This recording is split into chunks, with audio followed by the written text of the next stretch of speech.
The last resort. The war room of the Crenary flagship Eternal Dawn was silent save for the soft hum of holographic displays and the occasional ping of sensor data. Commander Ilara Novarin stood motionless, her four-fingered hands gripping the edge of the tactical table as she stared at the projection before her. The red dots representing the Voidborn fleet were too numerous to count, spreading across the simulation like a plague. Against them, the pitiful remnants of the Crenary Federation, once the greatest civilization in the Andromeda Arm, were represented by a handful of blue markers clustered around their homeworld. 3 days, said strategic analyst Tovar, his voice hollow. That is the most optimistic projection before the Voidborn breach our final defensive line. Ilara's silver eyes narrowed, the bioluminescent patterns across her pale blue skin pulsing with stress. And our evacuation efforts? 20% complete at best, Commander, answered Admiral Krull from across the table. The elderly Crenary's face was a web of worry lines. We need at least 2 weeks to evacuate the civilian population to the emergency shelters in the Cerulean Nebula. Then we need more time, Ilara said firmly, though she knew the words were empty. There would be no more time.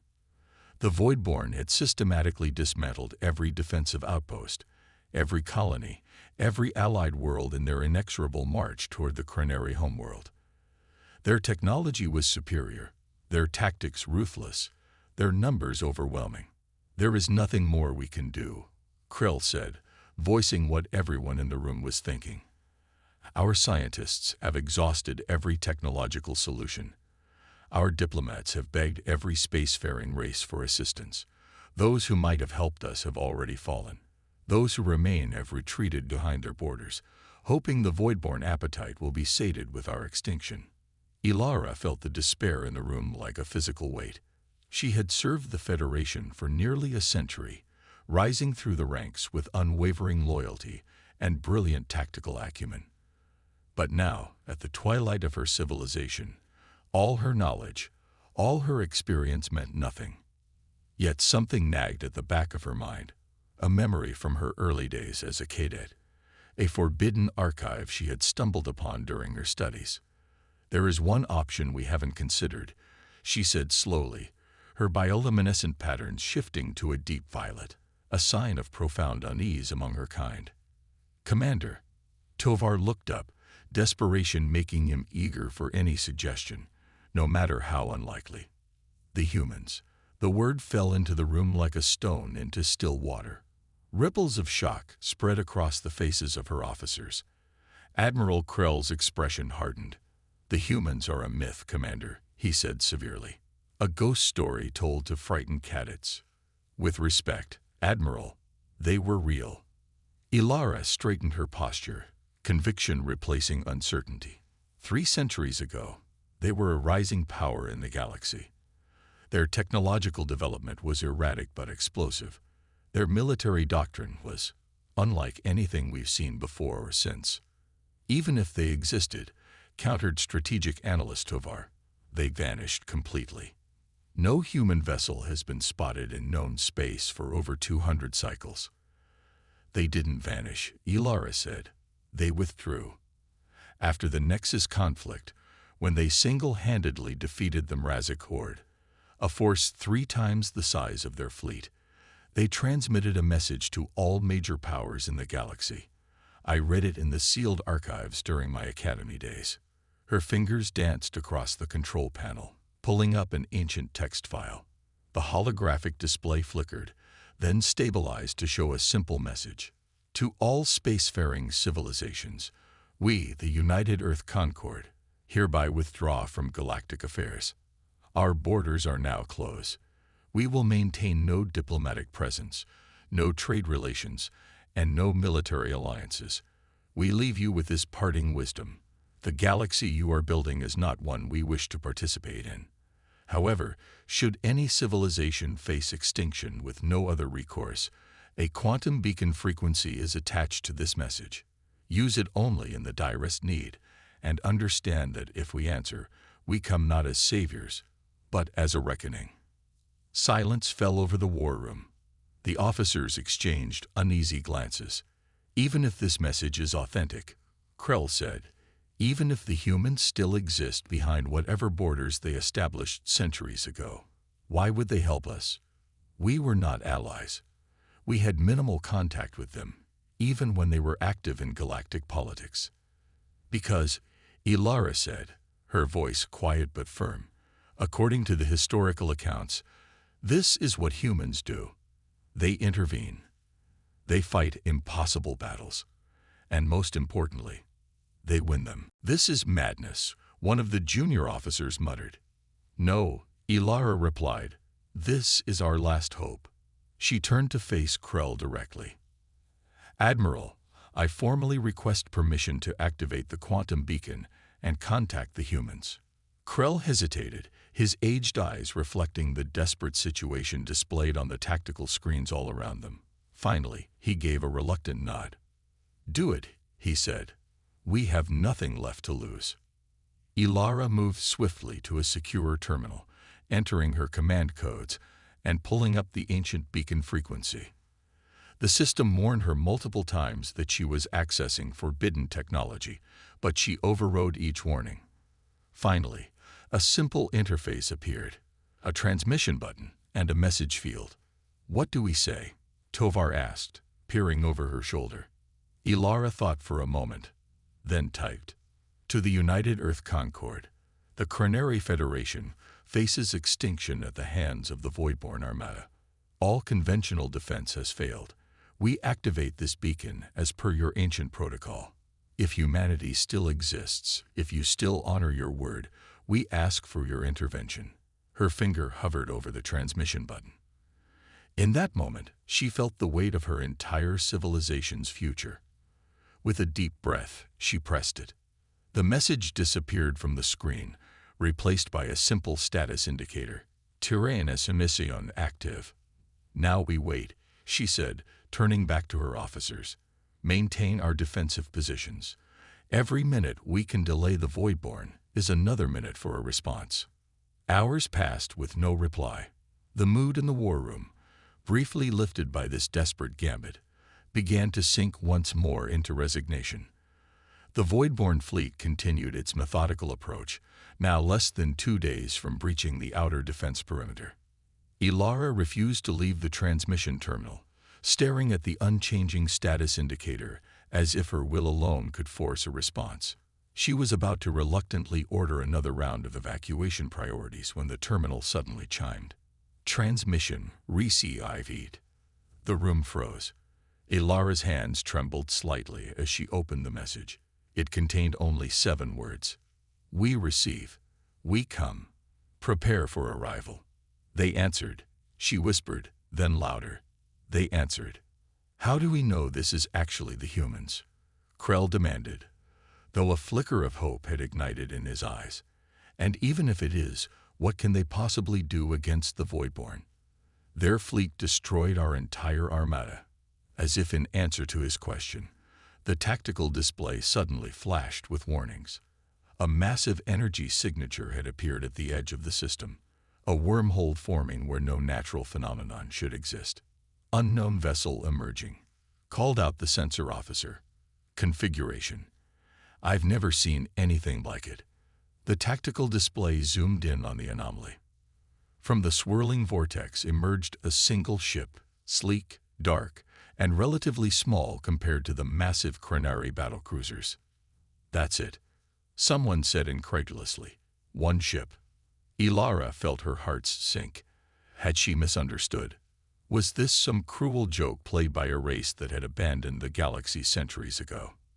The communications array chimed, indicating an incoming transmission from the unidentified vessel. Ilara accepted it immediately. A holographic image formed above the tactical table, a bipedal being with tan skin, dark hair cut short, and eyes that seemed to evaluate everything in the room with lightning speed. A human. This is Captain Marcus Chen of the UEC vessel Harbinger, the human said, his voice carrying an authority that seemed incongruous with his species' relatively small stature. I understand you have a Voidborn problem. Captain Chen. Ilara stepped forward, trying to mask her disappointment. I am Commander Ilara Novarin of the Crenary Federation. We are grateful for your response, but I fear there has been a misunderstanding. The Voidborn fleet numbers in the thousands. They have destroyed our entire defense force. I don't see how one vessel, no matter how advanced, cold. The human's face broke into what Ilara recognized from her studies as a smile, a facial expression denoting amusement or satisfaction. Commander Novarin, Chen interrupted, I didn't come to fight your war for you. I came to help you win it. With one ship. Admiral Krell couldn't contain his disbelief. This isn't just a ship, Admiral, Chen replied. This is a statement of intent, the human vanguard, the first raindrop before the storm. His smile faded, replaced by an expression of grim determination. Now, I suggest we get to work. The Voidborn will be in firing range in approximately 47 hours, and we have preparations to make. What kind of preparations? Ilara asked, curious despite her skepticism. Chen's eyes gleamed with something that sent a chill down Ilara's spine. Not cruelty, not madness, but a kind of ferocious anticipation. The kind, he said, that remind the galaxy why they used to fear us. The human factor. Captain Marcus Chen strode through the corridors of the Crenary flagship with the confidence of someone who belonged there, despite being the only human in a vessel filled with blue-skinned, bioluminescent aliens who towered over him by at least a foot. Commander Ilara struggled to keep pace with him as he fired questions about their defenses, weapons capabilities, and tactical doctrine. Your civilization has made impressive technological advances since we withdrew, Chen noted as they entered the flagship's engineering section. Your quantum computation matrices are elegant, but you're thinking too linearly. Linear thinking has served us well for 10,000 years of civilization, said Chief Engineer Vren defensively. And now you're on the brink of extinction, Chen replied, not unkindly. Sometimes survival requires a different approach. Over the next 24 hours, Chen worked with the Crenary engineers and tactical officers to implement what he called modifications to their defense systems. Many of the Crenary officers, including Admiral Krell, remained skeptical. One small human vessel and some hasty retrofits to their existing technology could not possibly turn the tide against the overwhelming Voidborn onslaught. I don't understand what you hope to accomplish, Krell said during a tense strategy meeting as the Voidborn fleet drew ever closer. Even with these modifications, our weapons cannot penetrate their adaptive shields. Their biomechanical vessels regenerate faster than we can damage them. We are outmatched in every way. That's your first mistake, Chen said, leaning over the tactical display. You think this is a contest of technology. It's not. It's a contest of imagination. Imagination will not stop plasma torpedoes, Krell retorted. No, but it might just redirect them. Chen's fingers danced across the display, highlighting specific formations in the approaching Voidborn fleet. Your ships have been fighting in traditional formations, using conventional attack vectors. The Voidborn adapted because you're predictable. He looked up, meeting the eyes of each officer around the table. Humans are anything but predictable. When the Voidborn fleet entered the outer defense perimeter of the Crenary system, they encountered no resistance. The remaining Crenary vessels had withdrawn to seemingly random positions that made no strategic sense. The Voidborn command, expecting a final desperate stand at the system's edge, cautiously advanced their forces. On the bridge of the Eternal Dawn, Ilara watched the tactical display with a mixture of hope and dread. Next to her, Captain Chen stood calm and focused, making minute adjustments to the battle plan as the Voidborn fleet configuration revealed itself. They're not detecting the gravitational mines, Chen observed. Good. Now for Phase 2. He activated the ship-wide comm system. All vessels, execute Operation Thunderclap on my mark. 3, 2, 1. Mark. Across the system, the dispersed Crenary ships suddenly activated the modified propulsion systems Chen had helped them install. Instead of the controlled plasma exhaust they normally produced, each ship now generated an electromagnetic pulse wave that rippled across space, temporarily disrupting the Voidborn's organic sensor arrays. "Now," Chen ordered. "Primary Assault Group, engage." The Harbinger, Chen's lone human vessel, suddenly accelerated from its hiding place in the shadow of a gas giant. Its speed was unlike anything the Chronari had ever seen, closing the distance to the Voidborn command vessel in seconds rather than minutes. Before the Voidborn could react, the Harbinger fired what appeared to be simple kinetic projectiles, a weapons technology the Chronari had abandoned centuries ago in favor of energy weapons. But these weren't ordinary projectiles. As they impacted the Voidborn vessel's shields, they exploded into clouds of microscopic nanobots that began to disassemble the shield generators at the molecular level. "All Chronari vessels, target these coordinates," Chen transmitted, sending precise firing solutions to each ship. "Fire everything you've got." The Chronari fleet unleashed a barrage that would normally have been absorbed or deflected by the Voidborn shields. Instead, their energy weapons punched through the compromised defenses, tearing into the Voidborn command ship. For the first time since the war began, the Chronari saw a Voidborn vessel destroyed completely. Sheer erupted across the bridge of the Eternal Dawn.